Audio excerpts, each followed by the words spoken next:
Hello and welcome to the Confusion Wrestling Podcast, the last bastion of independent wrestling. I'm your host, Rob Kammer, and this week got a guest in the studio tonight, or this week, or however it is nighttime. The stars are out, I think. I don't know. It's cloudy. I'm just going to assume the clouds are out. The clouds and or stars are out, of course. Sitting in the studio, special guest, one half of Rizzky Business, Cash Kennedy, tag team standout, cool guy. Had his partner Calvin Kelly on the show a handful of months ago, and actually, if we're going to get deep into the archives, as a member of Partners in Rhyme 2.0 or Partners in Rhyme the Remix, friend of the show Niko, Kline as well. So both of his tag team partners of note have been on this program. So as super late in the game getting him on. So we're going to talk about his pro wrestling journey coming up from Northern Iowa to SCW Pro through the Black and Brave Wrestling Academy, and then talking about his stops in St. Louis, West Coast tour, just how he got into the business in general before, I get on my little soapbox and complain about things, as I am wont to do. So, there we go. Anywho, so that's what we're doing, having Cash Kennedy talk about his wrestling career. He's a multi-time tag team champion already, despite being in the business for only a little over 2 years at this point, so big things are coming his way. So without any further ado, let's get the adverts going. So take a pause for the cause, get yourself an energy drink, get yourself a cup of coffee, get yourself a coffee maker, for crying out loud too, and we'll be back with Cash Kennedy. Hey folks, the Confusion Wrestling Podcast has become a veritable hub of shopping and treats and all that sort of good stuff. Whether you need a sugar-free alternative to energy drinks in the form of Raise Energy, or maybe even, top-of-the-line ice makers, coffee machines, and other household appliances, all through my links section. All you got to do is wander down to the descriptor of this week's episode, check out the various links, click on them, and go shopping like you normally would. Heck, it's no difference. You just came in and just said Rob sent you. And that way, you can get the things you need, maybe even at a discount, and the podcast gets a kickback as well. So be sure to check out those links. Thank you very much for listening. Back to the show. And we are back, ladies and gentlemen, the Confusion Wrestling Podcast. As I said at the top of the show, very special guest sitting in the studio with me this evening. It is, as of right now, former SCW Pro Tag Team Champion, Cash Kennedy. Barring that, we'll talk about that in a minute, but at this present moment, how are you doing, Cash? I was doing pretty well until you brought up the former bit there, but other than that, I'm doing pretty damn fine. How are you? I can't complain.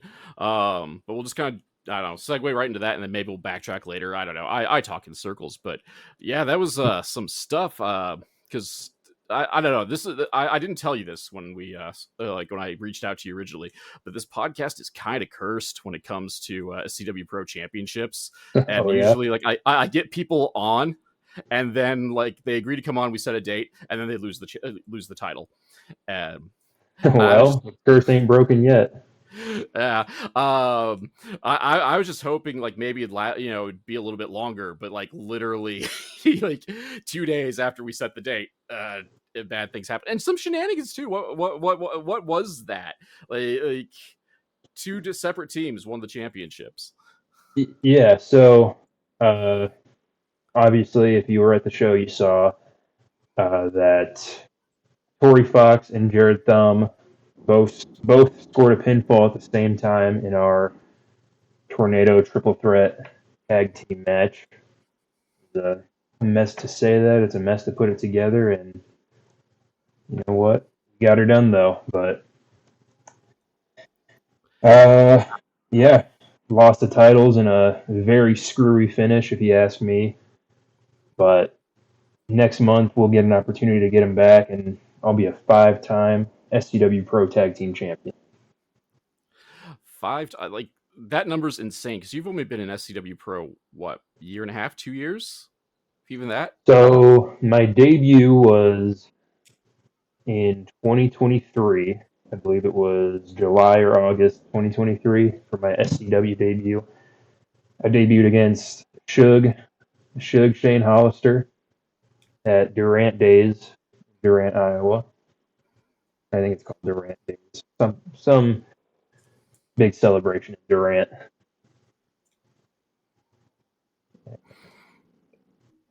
Oh, okay. So you're about 3 years, and time means nothing. I'm just gonna throw it up there. Time means nothing anymore. Hold on one sec. But You, yeah. you cut out a little bit there. Oh, okay.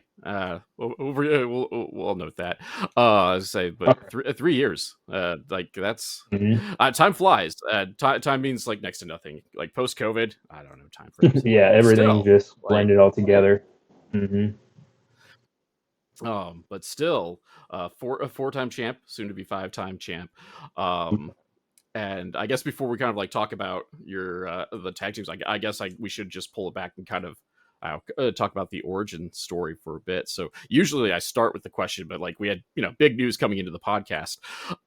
But usually I start things off with like what got you into professional wrestling? What like made you a fan of the sport?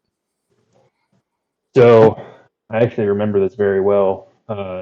My older brother, got a copy of WWE SmackDown vs. Raw 2006 for the PlayStation 2.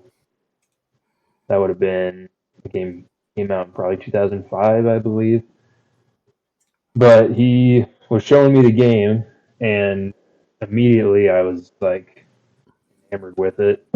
I remember we ran Boogeyman versus Mark Henry, and he let me win just so I could see the animation of Boogeyman feeding worms to the opponent after beating him. And then we got a disc copy of WrestleMania 22. That was the first WrestleMania I ever watched. And I just remember loving wrestling ever since then. We'd watch Raw and SmackDown every week, just as a family, for probably close to 5 or 6 years. Um, Until eventually we all kind of just started doing our own thing. Everyone else in my family kind of stopped watching wrestling. I stayed with it, of course. Um, I think I watched it pretty religiously up until about 2016. That's when I kind of started to fizzle out of watching it a little bit. But, um, and I would catch glimpses of stuff here and there after that. But the thing that got me back into watching wrestling after that little break was the 2020 Royal Rumble. So I remember my brother telling me that Drew McIntyre won the Royal Rumble, and my memory of Drew McIntyre was the third guy in 3MB. So I remember thinking that was wild that he won the Rumble. And so I went on WWE Network. I pulled it up just out of sheer curiosity, watched the whole Rumble, and my love for wrestling was reignited just like that. Because I'd say even today, that is probably my favorite Royal Rumble match. Like the whole beginning half with Brock taking out each guy one by one. I I was a big fan of that. I know a lot of people don't like Brock's style and how he tends to not want to work. It seems like most of the time, but I don't know. I love that. And then Drew eliminating Brock was just a great moment, huge pop. Of course, Edge coming back that year, which I didn't know about until I went and watched it. So that was another pretty big surprise for me. And then, yeah, I watched up until like the shutdown with COVID and everything, WrestleMania indoors, and then I think the first pay per view I actually watched live back was Money in the Bank 2020, where the briefcase was at the top of WWE headquarters. And I know a lot of people didn't like that, but again, I was just like, this is the coolest thing ever. How they're still being creative and trying new stuff while most of the world was just shut down.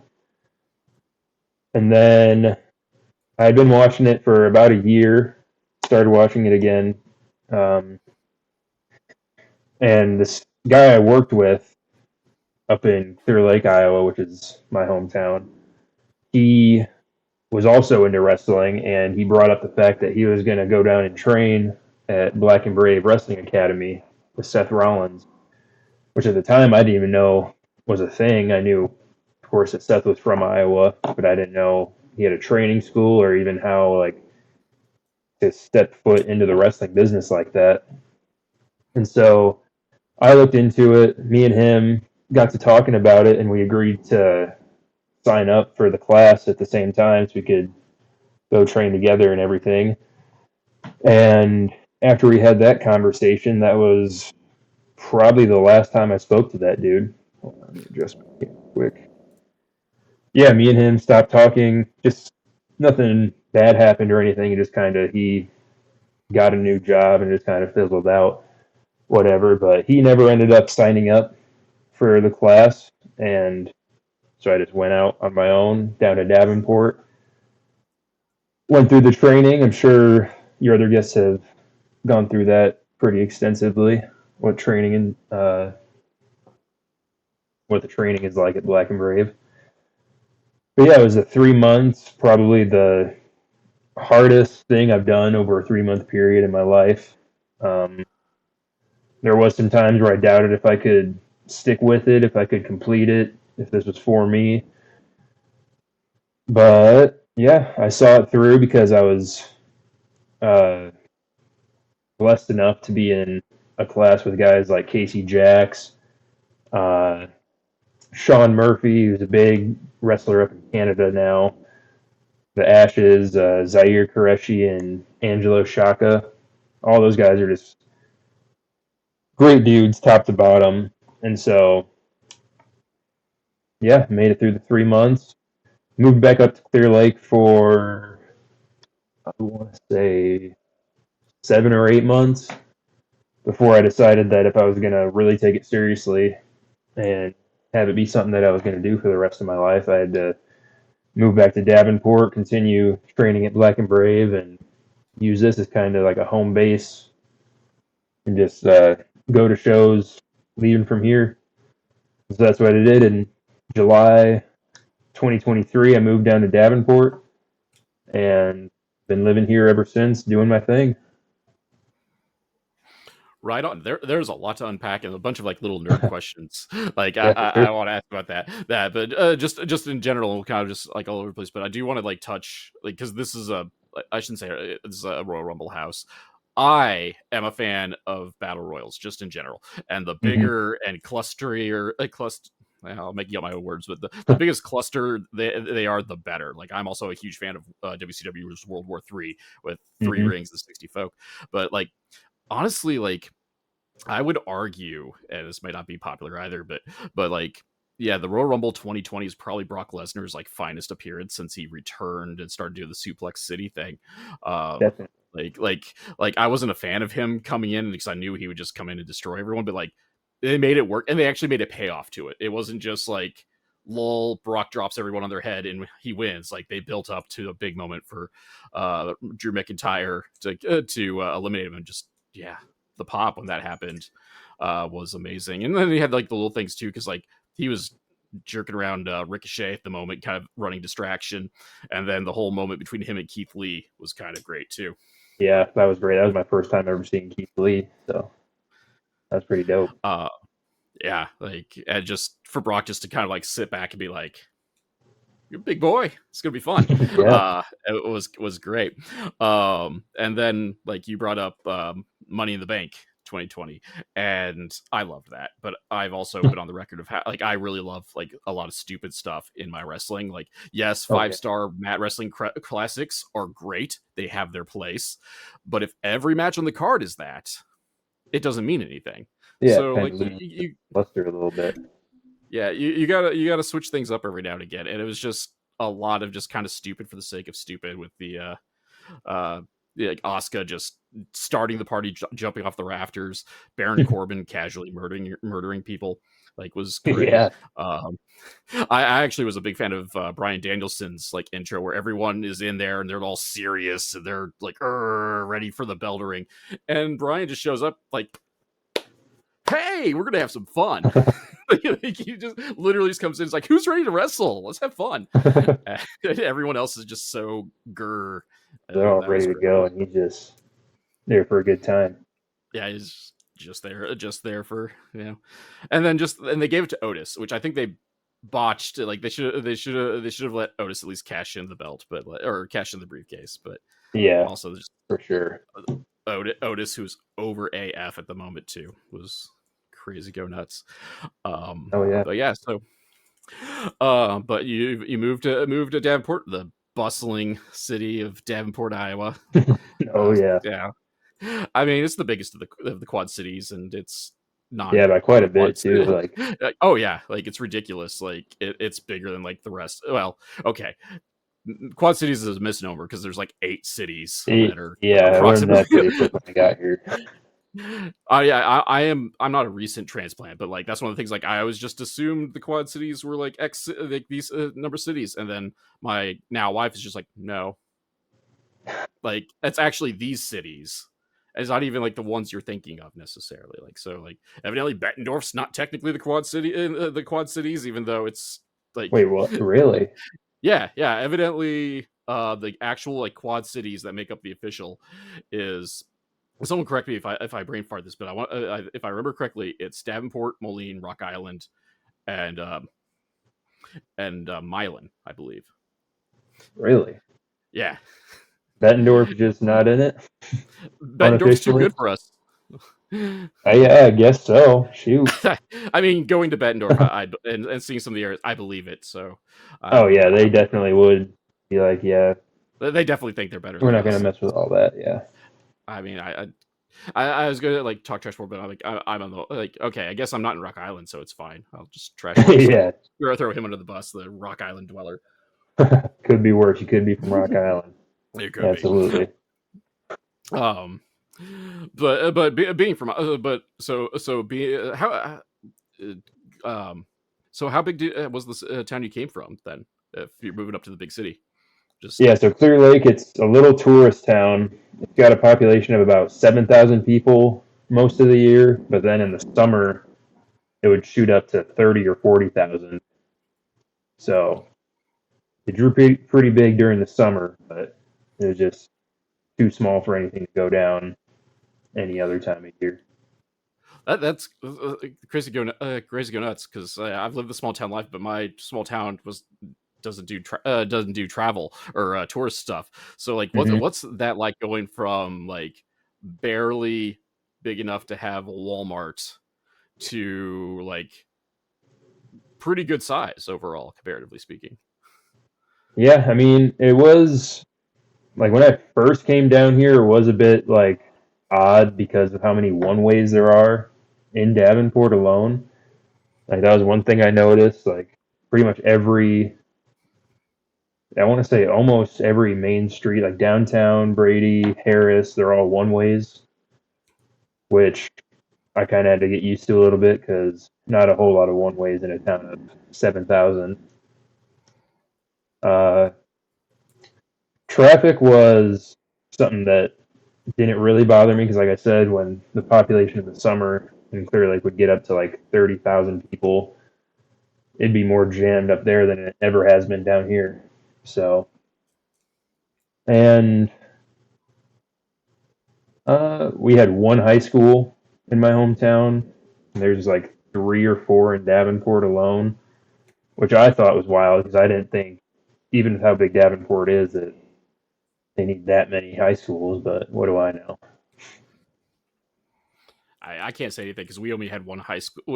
Well, up until like my after my junior year, we only had one high school in the county. So that's how Yeah, my backwards ass is. yeah. There's a lot of those up in North Iowa. Yeah, 3 or 4 schools in one.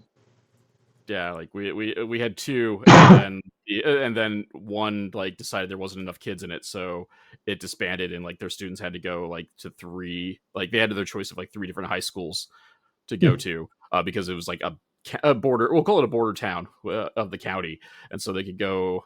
And so like my high school's the only one is like the only high school in the county, and then like there are two other ones they could go to, and sometimes that blows my mind. Like coming to like the Quad Cities and seeing how many how many just anythings anymore. Like, or you put it like the Yeah. traffic, like like traffic is kind of.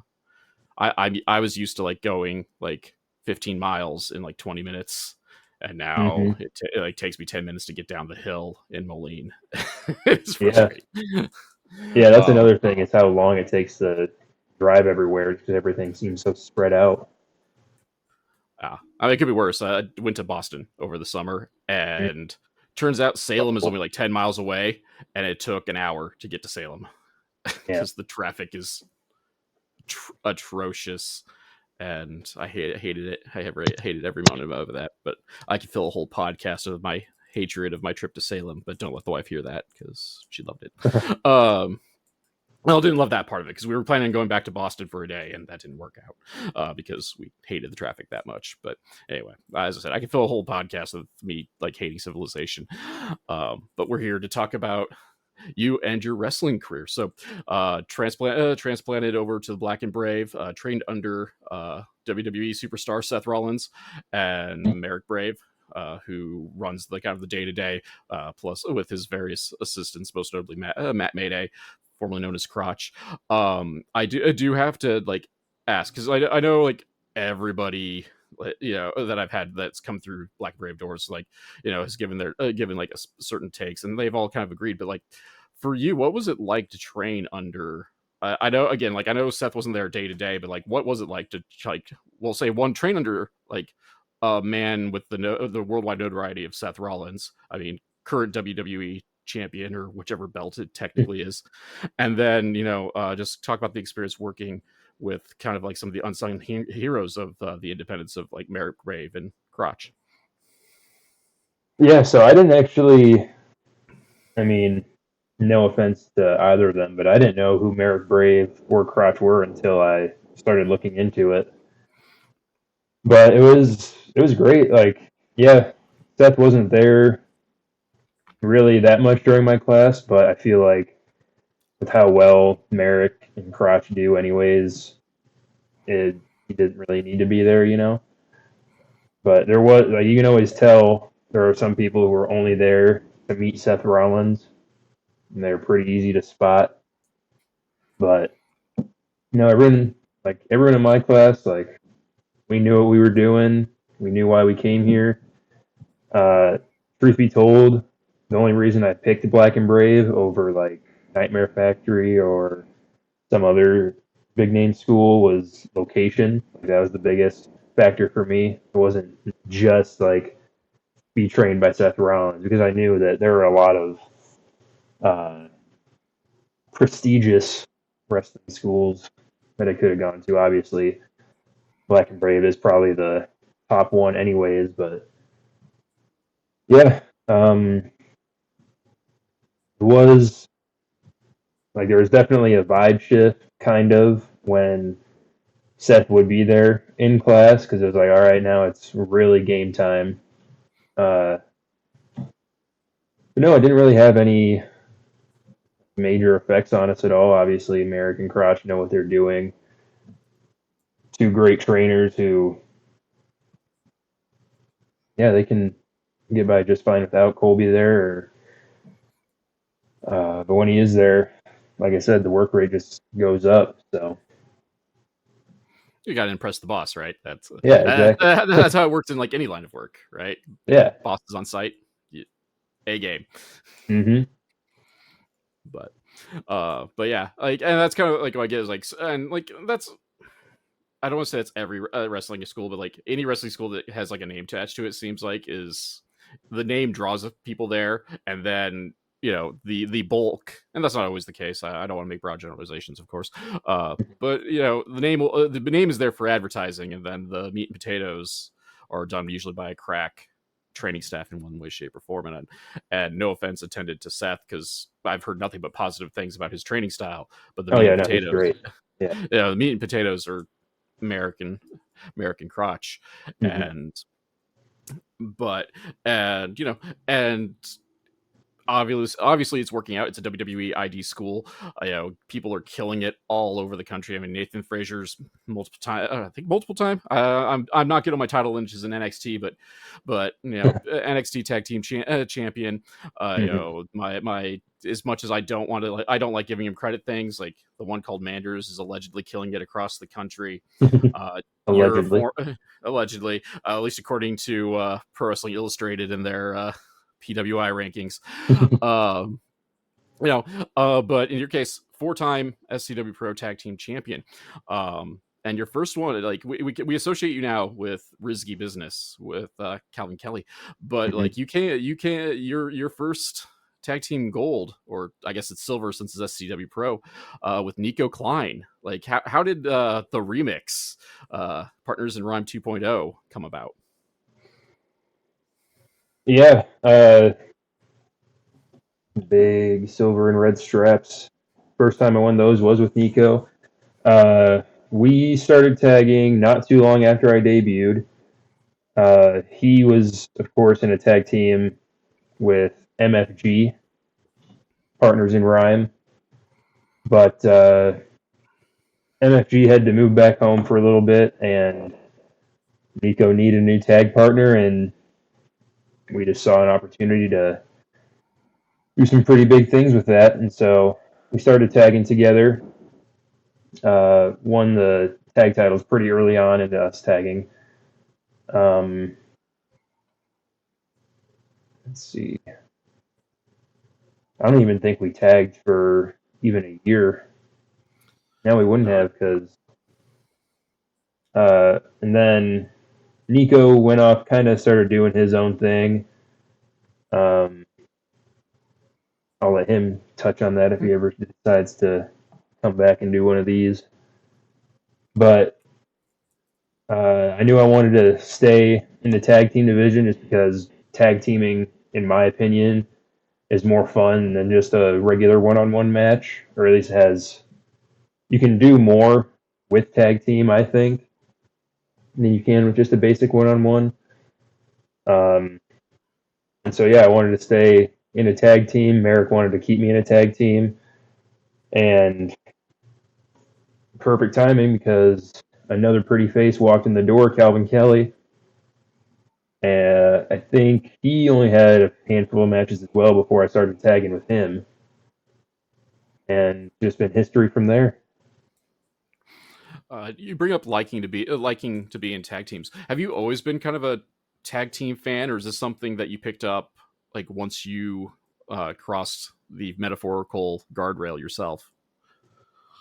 I never really was like a tag team wrestling guy before that. Like, of course, I didn't hate it as much as most people probably do, or find it boring, or what have you. But yeah, when me and Nico started tagging, I realized like, especially just having someone else to sort of play off of can help a lot. Like me and Calvin, we mesh so well together that like we can just build off each other and just keep building and building. So that's one aspect I like about it. And yeah, I'd say I like wrestling as a tag team more than I like watching tag team. Okay, that's fair. But I just think like in today's society, like yes, there are some notable tag teams. Obviously, like AEW is practically founded on the concept of tag team wrestling, but it's Yeah. overall, I feel like it's, especially like the WWE landed, like it's kind of a lost art. And I think back to, this is my wrestling nerd coming out, but like Mike Quackenbush with like Chikara, like talked about how like in a match wrestlers are a color of paint, and to make an interesting painting, it's best to have all the colors you can. And that's why, like, one of the reasons outside of being big into lucha, like he booked a lot of trios matches, by a lot of six-man tags. But I just think I think it's kind of interesting just to hear someone say like, yeah, I like doing the tag team thing. And like, just because everyone wants to be kind of be the star, when a tag Mhm. team can either like help provide mentorship depending on where you go with that, or be like just kind of mesh and kind of help I don't know, compensate for each other. If someone's not a good talker, one guy can talk, or Yeah, one guy, and kind of. one guy's the worker. Like, you look Hmm. at, I don't know, just first team off my head, like Enzo and Cass. Like Enzo, wasn't that great in the ring, depending on your metric, but he could talk. Hmm. And Big Cass was 7 feet tall, and you can't teach that. But he helped cover up, made things a little bit easier, interesting for like the hot tag. But you talked about how well you and Calvin mesh, and that's something like, I mean, not just blowing smoke up your ass, but like that's something I really, I definitely see with the pairing of Rizzky Business. I mean, no offense to Niko, he's come on the show before, cool dude. Obviously had tag team success too, but like, and you guys had your success, but like, I don't know, it just, me watching as a fan, it didn't pass the vibe check, if that makes sense. Like, it just, you guys worked well together, there wasn't anything wrong, but like, you just didn't seem like you fit. Hmm. And I you and Calvin though, like peanut butter jelly, man. Like, you guys Oh have yeah. like the same kind of vibe, and like, you guys are, I mean, you guys are killing it, and you're not just an SCW pro. Like, you're traveling throughout the Midwest doing your Hmm. thing as well. So, oh yes, your greatest claim to fame at the moment is SCW Pro. But where, just for the listeners out there, like, where else have you guys have been plying your trade at? So we've been traveling, like you said, all over the Midwest for a while.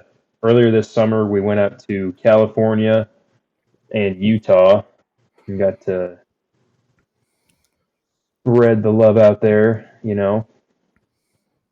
Um, that's probably the farthest we've gone, California. But we've been hitting up like St. Louis a lot for tag team stuff. Obviously, like Absolute Pro Wrestling and Impact Pro Wrestling in Iowa, kind of the northern Iowa area. We've been hitting up there a lot.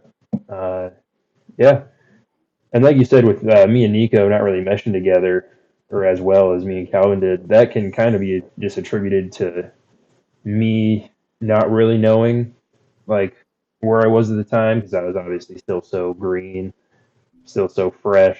Um, but yeah, working with Calvin really has kind of brought me out of that quite a lot. And I think I would hope I had done the same for him. I said, like, I think so. It's especially for guys so young in their career. Like, I think it's great to have someone to kind of like play off of with too. And again, like in the case for your guys, like, you guys totally passed the vibe check. Like, you guys, like, just, you look at the two of you, like, guys look like they belong together. you know.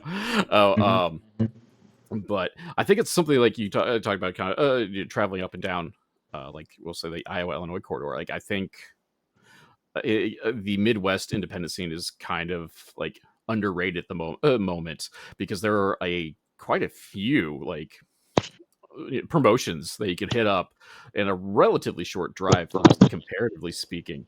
I mean, even like within the Quad City area, like, there are, what, three, like, in addition to SCW Pro, like about three, maybe four other promotions that run semi regularly about an hour, within an hour, with Yeah.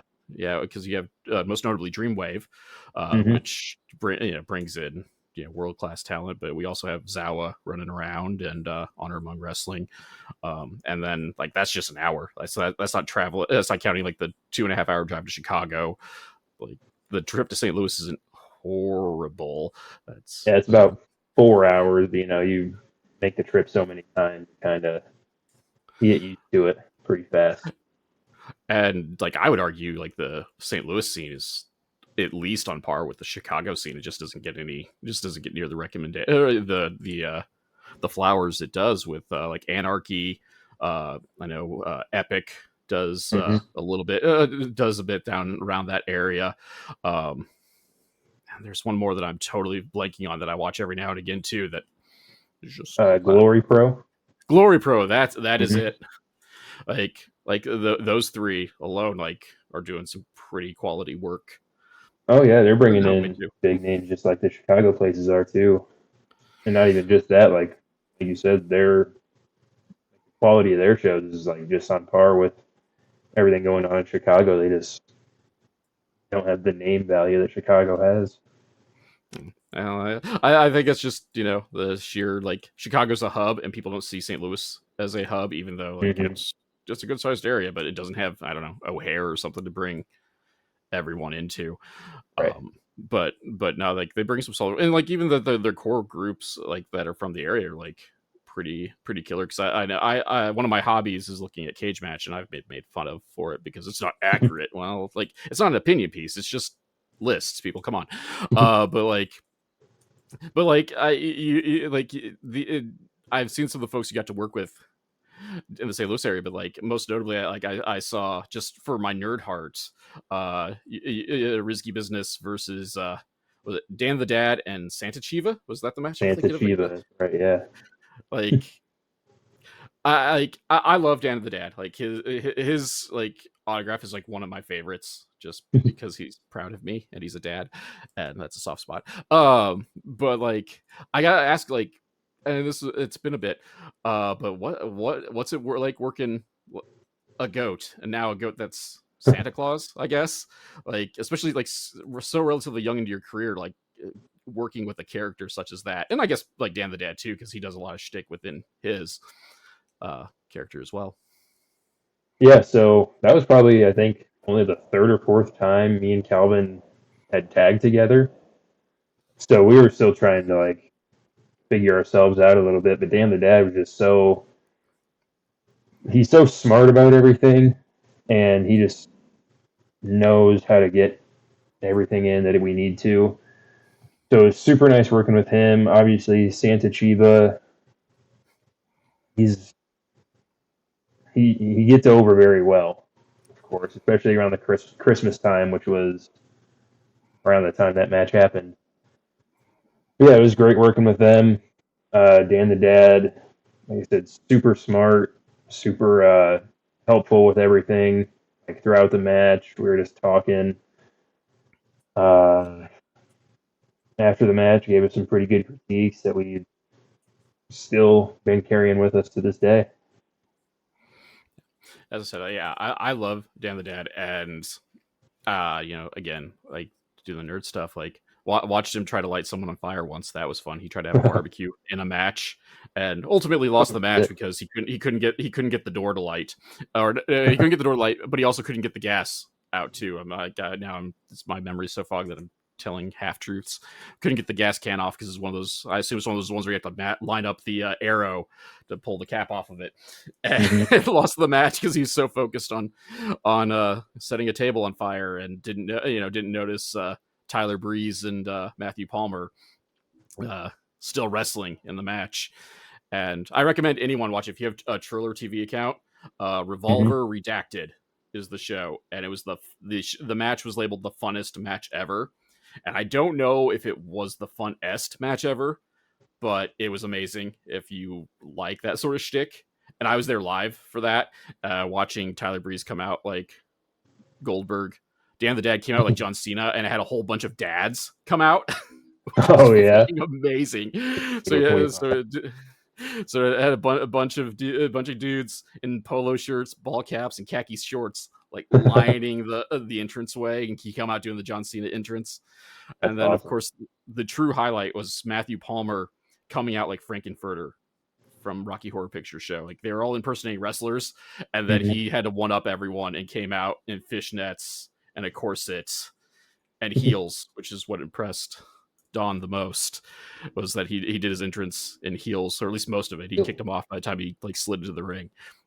And like, that's how that is before the bell rang. That's not even like the insanity that happened in between there. So there's a cheap plug for Pro Wrestling Revolver right there. Also, a Midwestern standout, alternate between Des Moines and Iowa for the most part when they're not shopping down in Texas. So another thing in the Illinois Iowa corridor of great independent wrestling to be had. Oh, Um, definitely, yeah. They go like nationwide too. oh Revolver yeah, yeah, does. yeah, and they have a quality show, as well Yeah. as, like, they were most notably because Sammy Callahan famously, like, said, like, when they were starting out, was really trying to hit up, we'll call it the mid majors, kind of like the places that don't normally get wrestling or that much wrestling, but we're still Hmm. like a big enough place to like warrant a good crowd. And so like he set up a base originally in like outside of Des Moines, Iowa, Clive, Iowa, one of the suburbs, Hmm. and then now like pops back to Ohio. They've just started a partnership in Texas with Metroplex Wrestling, if I'm not mistaken. Yeah. Plus popping up whenever, wherever Havering will travel, of course. But coming back to you and being so young in your career, like what are like, do you have a checklist of places that you really want to work that you haven't yet? Um, Not really like specific promotions, but I would love to wrestle like internationally, like Canada. Of course, I mentioned Sean Murphy earlier. I'd love to get up there and work with him a little bit. Uh, the UK scene would be awesome to work on. I've always wanted to work over there. Um, Mexico seems super fun as well. We have a few guys who wrestle down there quite a lot, and it always looks and sounds incredible. But yeah, I'd love to just like wrestle anywhere and everywhere I can, like country wise, you know. Right on. I mean, again, Havering will travel, so we'll be sure to like throw your contact information down in the descriptor here in a handful of minutes, so everyone knows to where they can get their hands on you, and or Calvin, like whichever tag team wrestling is the lost art. I'm not going to like split up Rizzky Business over a few bookings or anything like that. Um, but like, I mean, I should have cheated and like had you both together, but yeah, you Too haven't been cool on and yet. special. Yeah, Yeah. but you haven't been on yet, so we'll have you on, and then we'll wait a couple months, and then we'll bring back the team, and we'll have a Like, redo of Calvin because I don't know if I mentioned it like on the podcast or I definitely haven't mentioned it tonight. But when I did Calvin, I actually couldn't feel my face. My face was numb because I had some oh, dental work done really? that day, and I apologized to him. Like that's how I started the part. I'm like, hey man, I'm sorry, but and he was already like, "Oh, you're great." I'm like, "No, I haven't said anything yet. Uh, I can't feel my face. I got dental work done, and they numb me up good, and I can still talk. Like my mouth, I wasn't slurry or anything, but I definitely couldn't feel my face at all, and it was probably drooling smoothie like throughout the interview, which is why we keep this on Spotify. Um, but yeah, so looking for international travel. I said noticed SCW Pro standout Corn Boy is going to Mexico here shortly. So like I Is don't know, he? yeah, he just announced it on social media like either Okay. yesterday or today. I don't know, sneak into his bags and work some lucha. Yeah. I'll have to tag along, smuggle I, myself in. um, but like that being said, since we talked about kind of like bucket list like promotions or countries in this case, do you have like we'll call it like a 5 year plan? Like where do you like what are your goals wrestling wise like for the next I will say 5 years, but if you want to make it an entire career, that's fine too. However you want to look at it. Well, ideally, I would like to, be able to actually do this for a living. Obviously, independent wrestling isn't no secret that it's not great with pay, but I mean, obviously, there are some guys who are able to make a pretty decent living just off of independent wrestling. So, at the very least, I would like to be able to say I do this for a living. But obviously, ultimately, the goal would be WWE. Um, do I see that happening in 5 years? If it were up to me, yeah. But very few things are, especially in this business. So we'll see where the road takes me with that. But yeah, 5 years, I would like to just be making enough money to support myself just from wrestling. Uh, I think that's a worthwhile goal indeed, especially for freelance work. Like any sort of freelance Hmm. work is really hard to fully support yourself just on that alone. And obviously, wrestling is no different. So I will implore the listeners if you see Cash Kennedy live. Be sure to pick up some merch, get some t-shirts. I know one of the last times we talked, you said you had some new designs coming up, or at least one new design coming up your way soon. So we'll knock Hmm. on wood for that. Do you have a Pro Wrestling Tees store yet, or any other online shop? Or are you just selling things in person at the moment?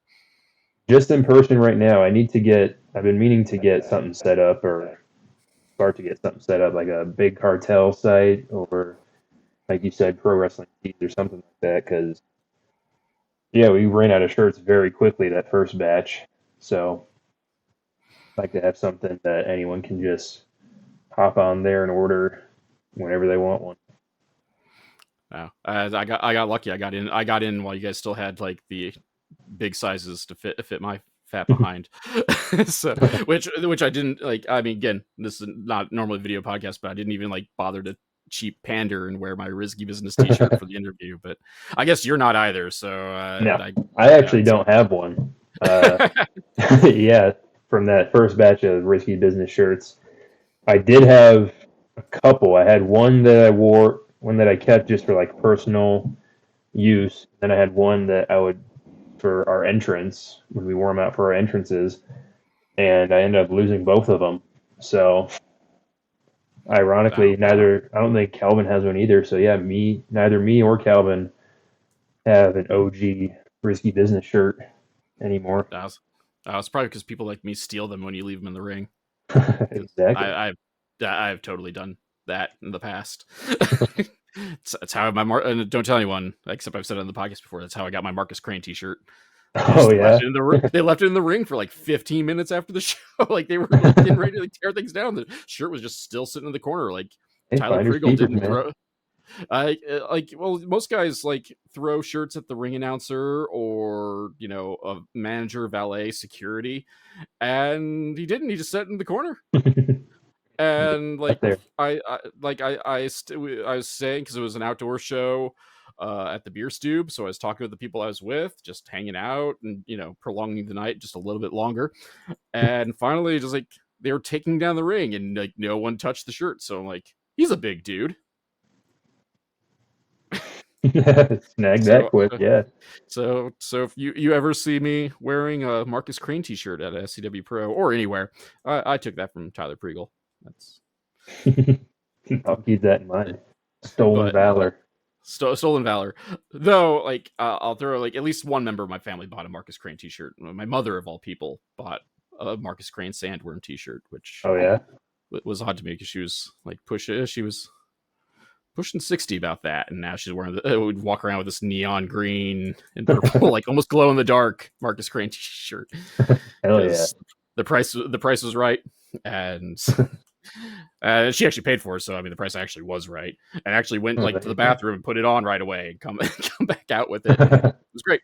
That was as an SCW Pro show at the Beer Stube, which I missed the Beer Stube shows, but I know those were a anywho, lot of fun.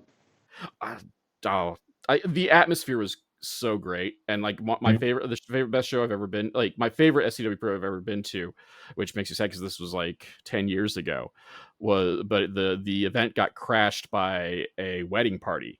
Like Oh they yeah. they were they were using like the Blackhawk room Hmm. for the bachelor and bachelorette party, but like the room wasn't ready yet, so they just let the bachelor and bachelorette party just come hang out at the show for free until the doors Hey, opened in the back, fill out and those they seats. were but like yeah, filled out the crowd, and they were raucous. Like they were yelling, and just because and they weren't wrestling fans, they weren't SCW Pro fans, so it was great because they were just yelling whatever they wanted, like the That's first thing that always the came to their best, yeah. mind. Hmm. And Christian Rose arm wrestled somebody from the crowd because like that guy like challenged him, and I think Christian just threw the arm wrestling contest because Christian's a pretty big dude, and the other guy was pretty muscular, but like not Christian Rose muscular, and then like any like and the heels, the bad guys for cheap heat would like insult jorts because evidently it was like a tank top and jorts themed party, and so Okay. like they'd come out and be like jorts are terrible, and the crowd would just Well, they ate it scream up, and yeah. boo everything, and Knight Wagner had like the best banter with everyone because they hated he used U2 as his theme music. They hated that. And then he would bash jorts, and like it was just like this big to do, and it was great. I loved every moment of it. But someone needs to buy the beer stew, bring it back, just so we can have wrestling at the beer stew again, or True. any other restaurants back there could have a wrestling event, like because there's like 4 other restaurants back that way. Yeah. Yeah, those shows when the fans aren't wrestling fans, those are always more fun in my opinion. Just because, like you said, they just do whatever they want. They just get crazy, saying whatever they want to whoever they want. And like we do uh, at Iowa Underground, which is my buddy Carlos's promotion up in Iowa City, just a bunch of rowdy college kids in a bar watching what is essentially just a fight pit because there's no ring. We're just fighting in the middle of the bar floor. So yeah, those shows are like the most fun shows that I've done. I was going to ask about that because it's such like no to begin with. Like again, it's a bunch of you put it like rowdy college kids, and then there's no ring. It is all no holds bar, Hmm. not contained fighting. So like how does that compare to like what you're used to? With the squared circle metaphors and whatnot. Like how's it different going no ring, going from from standard professional wrestling to the no ring bar style shows? I mean, there's a lot less restrictions with like what we can and can't do, what we can and can't say, um, and it's really just go out there, have a good time in your match, kick some ass. Like these college kids don't really they don't care about a lot of the stuff that like wrestling fans do. If that makes sense. Like they aren't there to see any cool moves or any what am I looking for? Yeah, they're not there to see like pro wrestling. They're just there to watch two people beat the shit out of each other and drink and have a good time. So it's a lot more like it is a lot more fun just because you can kind of just wild out with whatever you want there, and everyone just eats it up. I definitely like I got to experience we'll say 3/4 of an Iowa Underground when we had to duck out early for the one event that we went to. But yeah, the atmosphere is just crazy, go nuts. And my only complaint, if I can make a complaint about it, at least at Tequila Cowgirl, which is the one I went to, there was no room Mm-hmm. for anything. Like there, No. there, like the. Like that was the reason we left was just we got tired of being trampled by not wrestlers. Oh yeah, it was crowded in there, and it kind of, yeah, that kind of. I mean, I'm sure if you watched our match, it kind of had a pretty big effect on how things went for us, just how crowded it was in but like otherwise like it's crazy. And like I mean going along with that theme, like that's why at least within the Quad Cities, like I enjoy the Wake Brewing shows, is because you just never know like who's going to be there. It's not traditional wrestling fans. They're not there. which is like I feel like as a performer, like I think that's the true test of like perfecting your craft and getting reactions is getting the people who aren't fans. Because Mm-hmm. yeah, it's great to get the smarks like me who think they know everything and are just going to cheer people kind of arbitrarily anyway based on my what I perceive personal preferences and whether but like to get somebody who's not a fan and get them going for or against you, like I feel like that's kind of like the point of the art. Oh yeah, and that's a great feeling too. Like when you can tell, like, oh, these people don't care about wrestling one bit, but they're here and they are reacting pretty heavily for everything that's going on, especially anything you're doing. It's like, yeah, it's just a great feeling. And then, of course, as you put it, like there's less restrictions for like the bar shows. So even like Wake, has the perks of not forced to be family friendly, and you can kind of just do whatever, or you just do what SCW Pro did last time and have like a full on hardcore event. And I think I Oh saw yeah, more. I think I saw more blood that night in an SCW pro ring than I have in probably the last 6 years combined. Just I think because someone bled in every match that night, didn't they? even if they hard weighed, Yeah. even if like they didn't, I mean, pulling back the curtain a little bit, but yeah, somebody drew blood on the face in every match. And like the one match, like no one, like it didn't look like anyone was going to. Master Toad done brained himself on the pavement and got Yeah, blood that way. yeah, Yeah, that messed him up that, pretty bad. that was like at my feet. Oh, really? Yeah, that was like 5 feet away because my friend and I were hiding in the back, like by the Wake's fence, Mhm. and usually like they have like we'll call it the entranceways, like usually set up over by what's the parking lot, and instead they had it set up in between like the street and where Wake kind of begins. And for those of you not Okay. watching, Master Toad took the liberty of jumping off of the ring trailer and bounced off the crowd. Well, by the crowd, I mean his opponents in this fatal four way, and ended up landing like face first on the pavement. And it was Yeah. kind of gnarly. And then like he got up and finished the match, and then like 3 days later, you're like, hey, I'm not wrestling for at least the rest of the year because I have a hairline fracture in my skull, severe concussion, and Mhm. brain bruising. Yeah. like well, He that's what got. you get when you. And the scary thing is, again, like making this about me. Like this is the second skull fracture I've seen in professional wrestling. Oh, yeah. What was the first? Dan the Man. I don't know if you're familiar with his work. I mean, at this point he's super part time. Um, but I couldn't tell from my vantage point, like either slipped off the top rope or he completely missed the guy he was aiming for with like I will call it like a stage dive maneuver where he just kind of like flipped and went for like a back senton kind of thing while his opponent was standing. But either way, like I don't know if he slipped or he airballed, but just went straight from the top rope to the gym floor. Ooh. And they like we thought he was dead. Like they actually stopped the entire show for that one, Oh, so they could. really? And, like they stopped Guessing the he got show. knocked out. Yeah, they stopped the show. Told us to go to our cars, but don't actually leave the premises until they could get the ambulance in because they didn't Oh, want us shit.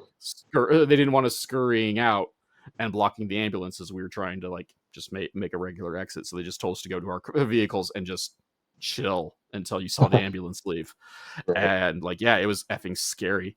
But I mean I've not talked to him. I don't know how fine he is now, but he's fine enough to wrestle. I watched him Yeah. wrestle like this past month, which I mean it's been like 10 years since that happened, but like he's made a full recovery, so like good on him. But like dude, like that shit's scary. Like it's Oh, yeah. I mean it's not ballet is a little bit of a misnomer because people aren't falling from great heights in ballet at all. Like I know they're meant like, oh, it's a contact sport, but like ballet folks don't jump off the stage either. Exactly. But anyway, that's on like a down note of people fracturing their skull for the sake of the sweaty masses. But again, like just to wind things down, be respectful of your time. We'll wind things down. Where can we find you in the upcoming weeks, and where can we find you online so we can get you booked or try to buy merch or anything of the like? So we will be returning to SCW Pro on November 15th in Bluegrass, Iowa, challenging Tori Fox and Jared Thumb for the tag team titles that we lost in brewery fashion, to say the least. We will also be, where else? At? We'll be heading down to Nashville, Tennessee in the next couple months. Obviously, Iowa City for Underground Wrestling, October 24th. Details on that have to be, probably want to cut this part out, but the Iowa Athletic Commission is kind of not okay with us doing this show. I don't know if that's something I can reveal on this show or not, but I mean, if it is, at least in their social media, they've kind of just said like, they wouldn't blame the government for it, but they yeah. implied various shenanigans for it. So I don't know. I'll throw them under the bus because the athletic commissions. I'll say it on my own podcast, and you can disavow it and say I went off script. But I don't think athletic commissions are kind of a blight on professional wrestling in this day and age. Like I'll just throw it out there. Like I mean, I I would have to agree. Like, obviously, we got everything in order for the show to go down on the 24th. Uh, None of us get paid for it, and that was kind of a big deal that they brought up that they were paying wrestlers who, while they were operating without a license, yeah, we aren't getting paid for these shows. These are just for the love of the game and for fun. So at least the Iowa Underground we don't get paid for. okay. So don't throw anybody else under the bus. I No. guess. Uh, but I don't know. Again, that's something else. A whole nother bag of worms I can get on, like athletic commissions and controlling professional wrestling and blah blah blah blah blah. But It's anyway, bad so in some yes, states. but it could be Louisiana and be horrible and like the worst, which is why there's no wrestling in Louisiana. Okay, that's Yeah. a lie. There's some wrestling in there, but it's the scene is not as big as it could be down there. But And it's the I digress. So same way with like Missouri. Like any St. Louis promotion usually runs like on the Illinois side of the river, but the few that do run in Missouri, they're just screwed by the athletic commission left and right. It sounds that and I've heard various other stories. Like I mean, almost anyone. I'm not going to signal. I'm not. I'll be quasi polite on this front and not single out like a specific state athletic commission because they all have their quirks of whether like I think it's New York that doesn't allow blood. like. They're like Louisiana has like two sets of rules. You have WWE rules and then rules for everybody else, which is and they won't phrase it like that, but like WWE gets to do pile drivers for some odd reason, and nobody else gets to do pile drivers. What's up with that? This isn't Memphis. What are we doing? Um, you know, and we won't even touch the politics of what Oklahoma's doing right now. So like, it is what it is. So again, Yep. derailing So, things and like doing what I can to sink your career, evidently. Bashing every state athletic commission possible. yeah, Um, exactly. but Iowa Underground coming up at the time of this recording next week. hmm Who are you working for in Tennessee? I'm curious about that because there's like one or two in the area that I actually quasi follow. Um, So I actually don't know the name of the promotion yet. okay, Calvin Kelly just like started talking to me about it. Like within the last few days, he asked me if I was interested in wrestling down in Tennessee. I said yes, and yeah, so okay. I'll have to get back with all that information. But Well, I'll have you plug the social media, and that way we can follow for all the announcements of where you're coming up here. yeah, Well, from now and then till whenever it is you're not touring anymore. for sure. So I am at C Kennedy Pro on Instagram. I believe it is ckennedy.pro on X. So pretty easy to find me on both of those. I'm trying to be more active on social media. That's one of the main things that I do need to work on is my lacking social media presence. But yeah, that's where you can find all of my show announcements, every date that I'm wrestling. I usually will promote up to a week in advance. So yeah, the best places you can find me. There we go. All right. Well, thank you for coming on the show. Thank you for listening to me rattle on about my nonsense about back in the day at various points, or just trying to burn every bridge I can for you with my I rants appreciate against athletic rants against athletic commissions. But any other state out there, don't listen to me. Just book Cash Kennedy and or Rizzky Business for your show. They will perform if both. Singles and tag teams will be a benefit to your show. Yeah, that was Despite satire. anything That I may part of say the show. otherwise. That part of the show was Yeah. satire. We're good. There we go. That was the only part of the show that was fiction. But thank you for coming on. Thank you for hanging out with me for the last hour. Of course, thank you for having me. The Confusion Wrestling Podcast is a weekly podcast that is written and performed by Rob Kammer and hosted by Spotify for podcasters. The background music for this section is Ruined by Day, performed by Alan Schroeder. If you enjoyed this podcast and would like to help support, please like, subscribe, and tell your friends, family, and enemies. Leaving a review is helpful as well, because word-of-mouth advertisement is very important for us small podcasts. My social media links can be found in the description, but Twitter, Instagram, and Blue Sky are at The Nova of Cass. That's TheNovaofCass, and Facebook is MLW Confusion, all one word. If you'd like to support monetarily and help upgrade my equipment, please check out my virtual tip jar at ko-fi.com/Casanova, or if you prefer more bang for your buck, go to patreon.com/Casanova, that's CASSONOVA, where for as little as $2, backers get access to the podcast early and without those pesky ads, plus other exclusive content. So join the crew that is headed up by Keith Wynn, Alan Schroeder, Chris Zach, and Elenia, and check it out. You can also find t-shirts, coffee mugs, and other merch at the Confusion Podcast store on Teespring. Also, be sure to check out the affiliate links in the description below. For business inquiries such as ads, sponsorships, and etc., please email rzkamer, Kamer, at comcast.net. Thank you all for listening.